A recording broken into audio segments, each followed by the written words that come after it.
we're facing such a massive challenge of the global water crisis.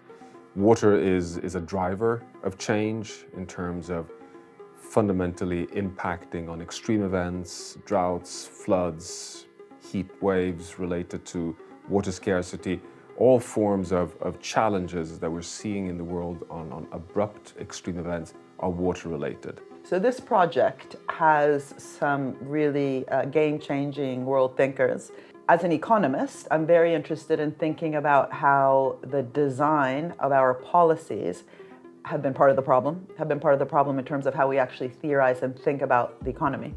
The economy is very much an outcome of how we govern public organizations, private organizations, civil society organizations, but especially how they relate one to another. And I think a problem, but also an opportunity like water that really cuts through all the sustainable development goals. It's not just about SDG 6 on sanitation and so on. It's not just about SDG 14, so life below water, our oceans. It's very much about gender parity, about new forms of collaboration, about hunger, about climate change. Water really runs through all 17 goals. And in that sense, in order to achieve those goals, it's not going to happen without investment. It's not going to happen without finance. It's not going to happen without actually rethinking issues around ownership and intellectual property rights. There is no lack of finance, in fact. There's a ton of finance in the world, but you need governance models that incentivize finance, that regulate private sector participation so that the private sector gets a decent return, but you're serving the public good. And that requires a partnership between the public and private sector that goes well beyond traditional partnerships. It involves sharing the risk, it involves co-investing. So it's not just the public sector as a regulator of the private sector. We've got to invest in R&D, technological scale-ups. We've got to invest in global public goods as well.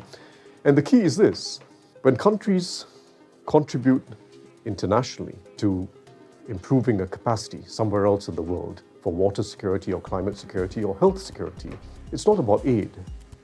This is not about extending an aid budget. It's about an investment that's going to pay off for each of our countries as well. We've been having studies on water and worrying about it, but it hadn't gotten the urgency that it deserves. The word for water in my language, which is the Igbo language from Nigeria, is mili. That word, mili, evokes life, because in my language and my culture, for us, water is life. I'm sure it's the same in other cultures. So when I say the word water, literally, it brings the image of life and living. It evokes all of that in me, and that's why the issue of water is so precious.